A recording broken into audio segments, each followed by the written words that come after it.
It's called The Coin Shower. A boy went outside. It started raining coins. He picked them up. The end. I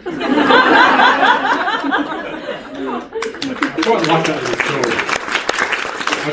that little story because I'd actually completely forgotten it. My brother, in fact, found this little book when my parents were moving house 4 years ago. This isn't, in fact, the book. This is a facsimile of the book because the real book is in the National Library of Australia. No, it's not. It's just at home. It's slightly precious, so this is a copy that I made. My younger brother found it when my parents were moving house and we were helping pack up the house. My mother rang me up and said, we're moving and I need you to come and take your books away that you have under our house that have been there for 25 years. And I said, yeah, okay. Okay, so 4 or 5 boxes of books. 21. So I had to go and help pack up, as did my younger brother and my older brother. And my younger brother found this little book, the real one, and he pulled it out when we were having dinner. And I thought he'd actually made it to make fun of me, as brothers do. But my parents remembered it. They remembered it very well and said, no, it was a little book that you made yourself when you were around 8, 7 or 8, they weren't sure. But I was very pleased to see it because it showed to me that not only was I thinking about being published, I wasn't just wanting to write, I wanted to be published, even if I did it myself. I also was thinking about the structure of stories, because even that little story has a beginning, a middle, and an end, a classic structure for storytelling. So even back then, from the books I've been reading, and I was a huge reader, I started absorbing something about how to tell stories. You need to have a beginning, a middle, and an end. So that's a very early example of my written work, and now I might read to you a little extract from Clariel, the most recent piece of my work, and I hope that you'll find this. I've improved stylistically a little bit. I've learned to write more than 3 lines anyway, which is a start. This is from about a third of the way through Clariel, maybe a quarter, estimating here, probably a quarter of the way through. Clariel is, of course, a return to the Old Kingdom, but it is the Old Kingdom 600 years earlier than Sabriel. It is not the Old Kingdom that is broken and destroyed with the dead running rampaging everywhere and free magic all over the place. It is, in fact, a time when the Old Kingdom is very settled and peaceful, and people have actually forgotten about the dangers of the dead, and they've forgotten about free magic. And the Porson family, the family that keep the dead down and so on, have also pretty much given up on their job. They've forgotten about it themselves. And also because there isn't the danger from the dead, they no longer consider that important. The king in this period has also taken a back step to commercial interests of the kingdom for various reasons. Just you'll see in the book, he doesn't want to govern anymore. So there's a sort of vacuum of power which other things are moving into. And charter magic itself has become unfashionable. People think it's because it's hard to do, you have to study and work. So people think it's for servants and others who specialise in it. So that is a settled Old Kingdom. There is apparently no danger from the dead and free magic. Apparently no danger. And the story is about Clariel. She's a young woman who has been forced to move to Belissaire, the capital city of the Old Kingdom, by her parents. Her mother is a very, very talented goldsmith who's been called to the city to join the High Guild of Goldsmiths and has taken the family with her. Clariel doesn't want to go. She's a loner who wants to live in the woods. She wants to be a hunter. The city is like the worst place you can imagine for her. She feels trapped within its walls and she really wants to get out. But it's not easy because her mother is very important. She's related to the king. She's actually the daughter of the current of Porson, though she's estranged from him. So it's not easy for Clariel to get out of the city. So she seeks help from others to see how she might get out. And some of the people that she could get help from agree to help her if she'll help them first. And one of the things these people want to do is they want to try and find what they think is a free magic creature. And they think it's on a little island just near the city. and they need Clariel's help to draw it out. Because she is the granddaughter of the opossum, they think that a free magic creature will be drawn to her. And she agrees because they will help her escape the city and return to the great forest. And I'm going to read a little piece here where she's gone to do this, to find this free magic creature if it's there, and things don't go quite as one might hope. Lady Clariel, a human shout, followed by the rush of footsteps on stone. Robin came charging up the steps, sword in hand, silver fire leaping along the blade. At the same time, something else rose up out of the very rock, almost under Clariel's feet. At night, from a distance, it might be confused for a woman, for it was vaguely feminine in shape. But this close, it could be seen that the slender legs ended not in feet, but narrowed to become sharp, bony blades the colour of yellowed teeth. Its arms had 2 elbows a hand's breadth apart, and its spade-like hands 3 fingers, each ending in a curved back claw. Its hair was not hair, but a mass of brilliant tendrils of white light that flowed around its head and cascaded down its shoulders and back, and its face, if it had one, was an absence of light in the middle, a dark oval void without features of any kind. Below its shining head, its skin was entirely the colour of old, dried blood. Claws raked at Robin. He parried, charter marks blazing on his sword, sparks flying. But the creature was far stronger. Robin was forced back and then flung down the steps. Swatted like a fly, he disappeared into the shadow as if he had never been. As Robin fell, Clariel swung her falchion two-handed at the creature's back. But the steel did not even break that strange blood-red skin. It melted as it hit, the metal roiling away in molten drops, as if Clariel had cast a cup of quicksilver against the creature, rather than struck it with a finely tempered blade. The creature turned and tilted its head quizzically. Not even an ensorcelled sword? But true, you do not need such things. Let me show you how to find the power within yourself.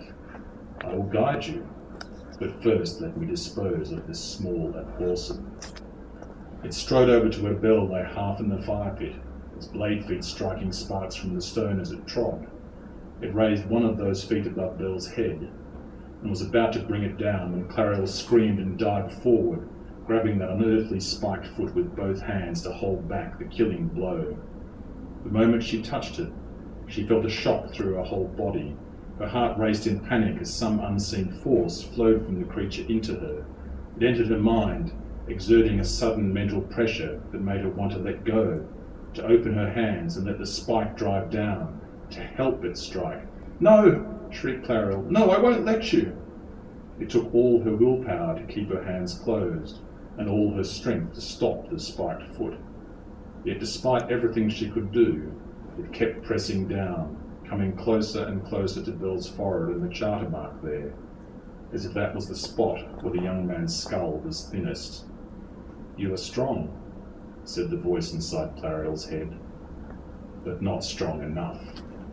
I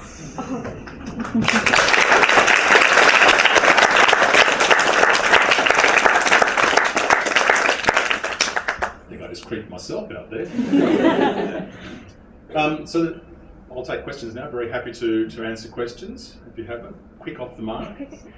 In your stories, what I find makes them really quite freaky is that all of the monsters have a kind of vaguely humanoid aspect to them, like they're humans that have been warped in some way in their shape. Is this a conscious decision you make, and what is it that has influenced you to create the monsters in this way? Is it a conscious decision to make most of my monsters humanoid to some degree, so warped humanoids, and is this a conscious decision? It is a conscious decision, but I'm not sure what originally inspired me to do that, except I suppose that people really are the most scary monsters in many ways, and perhaps I instinctively felt that taking sort of vaguely human things and then making them into monsters is actually more scary than things that are not human at all. though I am scared of spiders. So I'm actually so scared of spiders I hardly ever put them in my books. Because, you know, that would frighten me even more. I've had to become a little bit less of an arachnophobe because my wife is even more of an arachnophobe. So it's like, whose turn is it to deal with the spider? Your turn. It's always your turn. I'm hoping one of my children will be completely an arachnophobe. Well, maybe not an arachnophile, so they might want to keep a tarantula as a pet. But then I can say, you go deal with that huntsman, that huge huntsman that's above the door, as we have back home in Australia. When there's a big huntsman above the door, no one can go there. So I hope that answers the question. I think, like a lot of things that I do, it's fairly instinctive, and I don't really know the answer until someone asks me the question. And then I try and make myself sound more intelligent. That I actually chose it, whereas I think it's story instinct. But of course, that story instinct is brought about by reading very widely. I think you help build up your instinct for story. The more you read, the more widely you read, and that helps you do things. And I guess the other principle with my monsters is that if I have to scare myself, if I scare myself, I'm fairly sure it will scare others. So that's my guiding principle, I guess. Another question. Yep. Okay, maybe an interesting question. In your Across the Wall, in that book in that story you wrote the joke, when they choose your own fate? Yeah, down to the scum quarter. It's a choose your own adventure type. Choose your own adventure, but get someone else's. That's the subtitle of it. Yeah. Was the advertisement for that book you put in the two of the choices? The Lair of the Necromancer? Yeah, the Dark Realm of the Technomancer, Have you ever considered actually fighting that? And Down to the Sleazy Sands of Samarkand, I think was the other one. No, they're just joke paragraphs, because everyone cheats in choose your own adventure paragraphs. I mean, when they're doing it, they always do, I'll go with that one, I'll have a look at this one. So I put in extra paragraphs which you could not actually get to by choosing the numbers. You can only find them if you're just reading through it, trying to find a better alternative. So they're just a joke. They're a part of the joke of that choose your own adventure. I love choose your own adventure things, but I also enjoy making fun of them. Yeah. I just have to ask, as obviously a writer yourself, you probably know you're an aspiring writer or you were an aspiring writer once. What would you say was either your own personal best advice that you've been given or something you would give to others? The best writing advice that I've been given, or that I would give to others. I'm still an aspiring writer. I think you always are. You always aspire to do better, to get closer to the books that are in your head. So I think no matter everyone I know, no matter how many books they've written or stories, they're still aspiring unless they've stopped. And most writers don't stop until they're forced to by circumstance like death. But there are 4 other circumstances which can equally unkind. I think the best advice was there's a whole sort of raft of good advice. I think possibly the best advice is that there is no one best advice. That sounds kind of zen, doesn't it? But I'm serious, because you often hear writers saying this is how you write a novel. And it's how they write a novel. It may not be how you would write a novel, because some people develop very strange ways of writing, and it works for them. So there is no one true path to writing a book, to getting published. There's many different roads. So I think you always should investigate things for yourself and never take anything as gospel. There is only one way.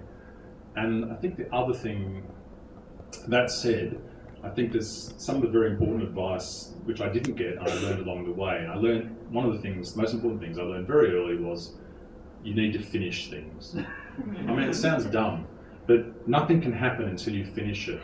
And I wrote half or possibly even 2/3 of a novel when I was 19 and 20, and it wasn't absolutely terrible. It wasn't very good, but it wasn't absolutely terrible. And I think if I'd finished it, I possibly could have got it published. And I would have started even earlier than I did. My first novel was published when I was 26 or 27, so I was still, I was working very hard towards that. But I should have finished the one I was working on before that. If I'd finished it, maybe I would have got started a little bit earlier, and I'd be ahead of schedule now, catch up to those deadlines. So I think finishing things, forcing yourself to go on even if you don't like what you've written is very important. I hate my books halfway through. Seriously, I really, I start complaining. I say to my wife, who is a publisher, not my publisher, but she is a publisher, so she has to deal with neurotic authors all the time. It's very unfair to have one at home as well. I get halfway through the book and I say, it's terrible. I hate it and can't write anymore. I don't know how I wrote those other books. This one really stinks. And she reminds me, and I remind myself, that I always feel that way, and I always force myself to go on. And if you force yourself to go on, miraculously often, a little bit later on, with quite a lot of revision often as well, you find it doesn't stink as much as you thought. And sometimes you think, well, actually, it's not too bad. And so keeping yourself going is very important. Finishing things, keeping going. You can always fix up stuff. If you've written something, you can go back, revise it, fix it up. If you haven't written it, because you've just given up, you've got nothing to fix up. So finish things, keep going, and start again often. If you've written a book and no one wants to read it, you can't get it published, you self-publish it, but no one buys it, write another book. Keep trying to do stuff with that book, but don't just focus on that one thing forever and ever. Write another book. Write another book. It's like that Monty Python thing. I built a castle, it sank into the swamp. I built another castle, it sank into the swamp. Built a third castle, it burnt down, fell over, and sank into the swamp. and then I built this one. And I think writing is like that. You just got to keep going and always have something on the go. So my advice, if you finished a novel and you're taking the traditional publishing road and you're sending it out, the day you send it out, if not before, start another one. Start a new novel, because it will stand you in good stead. Yeah. I was just wondering, the world of the Old Kingdom and Ancestry are really rich. Where did the inspiration come from those two worlds, and how did you decide to mesh them together? Where did inspirations come from for the Old Kingdom and Celestier? I guess with all books there are many inspirations. There's hardly ever just one source of inspiration, and I think there are hundreds or thousands or possibly tens of thousands of little ideas that you have to mesh together to make your own work, to make your own unique mix of stuff. So there's many inspirations for the Old Kingdom, for Ancestier, and they range very widely. I mean, part of the basic idea, one of the basic ideas for the book came from when I was working as an editor. I was always a writer, but I worked in publishing as well. I realised I needed a day job, and I thought I might as well work with books. So all the time I was writing, I was also working my way up through the publishing hierarchy. And one of my jobs, when I was an editor with a big publishing company, and they were throwing out this old photo library, all these big, large format transparencies. And I thought, they weren't particularly good photos, they were mostly sort of travel photos, but I thought they're too nice to throw out, so I kept them. And I'd been looking through them one day, and I saw a photo of Hadrian's Wall, and on the southern side of it, there was a very bright green lawn. It just looked like high summer with some flowers and so on. On the other side, there was snow, quite close, so it looked like summer on one side and winter on the other. And I thought, that'd be cool. You have like two worlds with a wall between, and the seasons are divided and so on. So that was the spark of the idea. I didn't know what those worlds were. Some of the other things that went into that book was that I've always been very interested in history. I love history. I have a lot of ideas from history, and I have various areas of interest. One of them is the First World War, because a lot of my relatives fought in it. My great uncle, in fact, was killed in 1916 in September. So I was thinking I wanted to write a World War I novel, and I was making notes for that, and I was doing research and so on. And that fed into Ancestier being a sort of 1918-ish world, and of course the perimeter that faces the wall is a World War I kind of perimeter, and also the military stupidity of generals down south, not wanting to acknowledge that magic exists and that the technology they've been using doesn't work, and that wanting their soldiers to fight with all their usual things and their machine guns and so on, which just won't work. is actually done, because so that's a reflection of my World War I thinking going into that. So there's all kinds of different things like that. Another one where I kind of note inspiration, possibly retrospectively, because I've been asked this question before, so I've had to work it out or make it up. One or the other. I think this is actually reasonably accurate, because when I first started writing Sabriel, I knew that I wanted the Sabriel and her father and the Pawsons to be kind of anti-necromancers. I wanted them to be people who use necromantic magic to make the dead stay dead. So they're good